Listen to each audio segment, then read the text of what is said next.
একটা সত্য বলি, আপনি ডিপ্রেশনে না, আপনি ধীরে ধীরে অদৃশ্য হয়ে যাচ্ছেন। কারণ যদি আপনি সত্যিই বেঁচে থাকতেন তাহলে প্রতিদিন নিজেকে এভাবে টেনে তুলতে হতো না। ভিডিওটা স্কিপ করবেন না। শেষের কথাটা শুনলে আপনি নিজের দিকে নতুন করে তাকাবেন।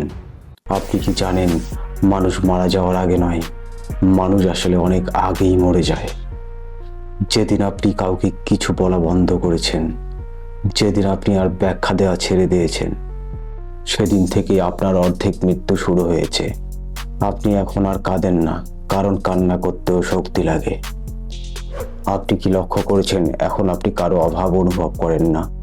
এটা শক্ত হওয়ার লক্ষণ না, এটা হচ্ছে ইমোশনাল শাটডাউন। আপনার ব্রেন নিজেকে সব অনুভূতি বন্ধ করে দিচ্ছে। কারণ বারবার কষ্ট পেলে মন একটা সিদ্ধান্ত নেয়, আর অনুভব করব না।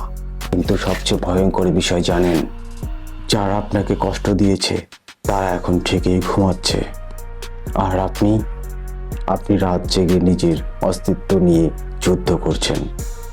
এটাই ডিপ্রেশনের সবচেয়ে নোংরা দিক। আপনি কষ্ট পান আর দোষও আপনারই হয়। আপনি হয়তো ভাবছেন আমি এমনই হয়ে গেছি। না, আপনাকে এমন করা হয়েছে। একটার পর একটা আঘাত, একটার পর একটা বিশ্বাসভঙ্গ।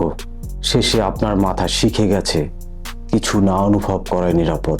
কিন্তু একটা কথা শুনুন, আপনি যদি সত্যিই শেষ হয়ে যেতেন, এই ভিডিওটা আপনি শেষ পর্যন্ত দেখতেন না। যারা ভেঙে পড়ে তারা থেমে যায়, আর যারা শেষ পর্যন্ত শোনে তারা এখনো লড়ছে।